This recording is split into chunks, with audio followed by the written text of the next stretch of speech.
pulang balitaan sa Davao City, sinabi ni Matibag na Nandito kami sa Davao, ang nahuli namin, hindi... Naku po, may nahuli na ang NBI diano sa Davao. Bato de la Rosa, nagtago lang pala sa Pilipinas diano sa Davao. Alright, welcome back to my YouTube channel. I'm Andy's Vlog. Mga kaibigan, mayroon pong latest update at kinumpirma ho ng NBI na sila po ay may nahuli na diyan ho sa Davao. Kaibigan, isang like sa video na ito kung nagustuhan nyo po. Please subscribe my YouTube channel. Eto, hindi po ito fake news. May nitinid pa hong balita sa pagkumpirma ng NBI na sila po ay nasa Davao. At syempre kinumpirma rin niya, kinumpirma rin ng NBI na sila ay may nahuli. Huwag po kayong aalis dahil importanteng mahalaga na malaman niyo po ito. Ay kaninang umaga nakita ko ho sila ay sakay ho ng aeroplano ng Philippine Air Force. Bumaba po sa airplane ng Philippine Air Force si NBI Director Matibag diyan po sa Davao. Tapos ngayon no, biglang lumabas na balita at sa ambush interview ni Director Matibag ng NBI, kinumpirma ho nila na sila ay nasa Davao at may nahuli na sa Davao. At syempre, ayon din sa balita na ito, si Bato ay nagtatago lang pala sa Davao dito sa Pilipinas. Nako ho, matindi. Mga kaibigan, huwag na po nating patagalin ito para hindi ho kayo mabiktima ng anumang fake news. Kapag mayroon po kayong pagkakataon, samahan niyo po ako, panoorin hanggang dulo ang vlog na ito at nasa ganon na lubos nyo pong maunawaan. Nako, mas mabuti pa ibahagi ko po sa inyo, i-play ang video na ito at para naman mismo galing sa bibig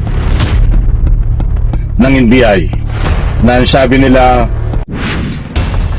at kinumpirma ni Direktora Matibag sila may nahuli na diyan po sa Davao, mga kaibigan. Nako ho, matindi. Shoutout po sa lahat mga mahal kong taga-subaybay. Mayroon na rin po nag-topic nito, nag-post na ilang oras pa lang ang nakakaraan sa ABS-CBN, News 5, GMA7 at iba pang malalaking stream media. Dito ho, ibabagi ko po hindi against the light, ano? Pag against the light, patatagilirin ko na lang para hindi masyadong malabo. Pasensya na po kayo dito sa aking simpleng garahe. Pag nandito ako ay minsan ay against the light po yung cellphone ko, kaya minsan hindi ko maipakita po sa inyo. But hindi po ito fake news, lihito mo galing sa isang balita. Ito, nako. Nahuli namin, hindi ba to?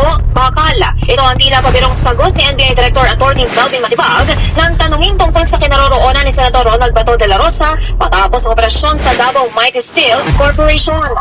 Sa pulang balitaan sa Davao City, sinabi ni Matibag na nanatili pa rin sa Pilipinas ang senador.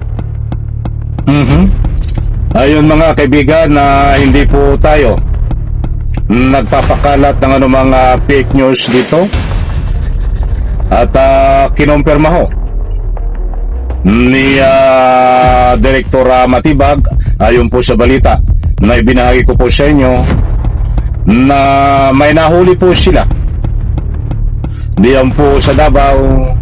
Kaya lang po ay hindi po si Bato Nahuli namin, hindi bagkos pabrika ho ng bakal ho ang nahuli nila. Ulitin ko po para sa lubos yung pang unawa. Ito, nahuli namin, hindi ba to? Nahuli namin, hindi ba to? Bakal. Ito ang tila pabirong sagot ni NBI Director Attorney Melvin Matibag nang tanungin tungkol sa kinaroroonan ni Senator Ronald Bato Bato de la Rosa matapos ang operasyon sa Davao Mighty Steel Corporation. Sa pulang balitaan sa Davao City, sinabi ni Matibag na nanatili pa rin sa Pilipinas ang senador at may ilang lugar na minomonitor ng NBI kaugnay ng pagharap sa kanya. Ayon sa NBI chief, nasa ilalim ng surveillance sa mga natukoy nilang lugar at patuloy ang kanilang validation. Anya, magsasagawa lamang sila ng operasyon kapag sigurado na ang eksaktong lokasyon. Ito po mga kaibigan ng kumpirmasyon ni Direktor Matibag tungkol ho dito sa kanilang nahuli na. Diyan po sa Davao. Ito po, pakinggan po natin mismo galing sa bibig ni Direktor ng NBI Matibag. Nahuli na po nila. Ito. Ito na ang eksaktong lokasyon.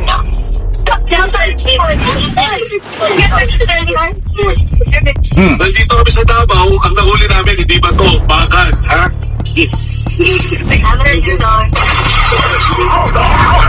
Maliwanag po mga kaibigan, bakal po ang nahuli, hindi ba to? Ulitin ko sa parating na yun. Ito na ang eksaktong lokasyon. Ito.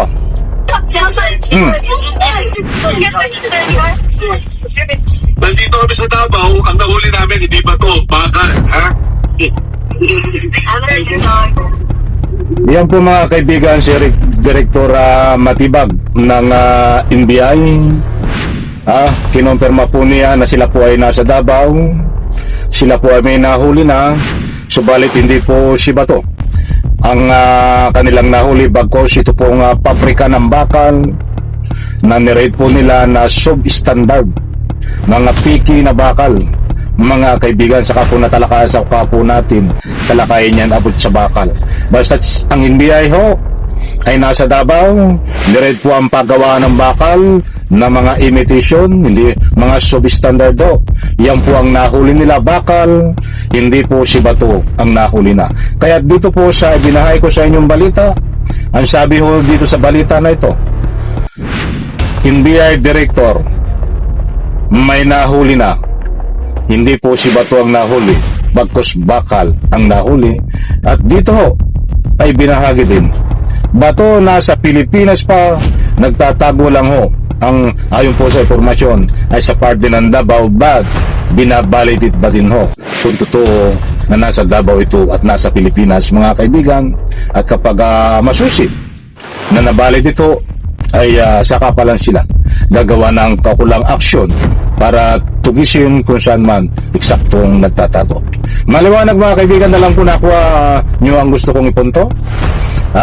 Medyo nagbiro lang ho doon si Direktor Matibag ng NBI dahil kinukulit ho sila ng mga reporter ng mga media. Kaya tanongin ho siya kung nahuli na si Bato diyan sa Davao. Ang sagot ho ni Direktor Matibag, may nahuli na sila pero hindi po si Bato.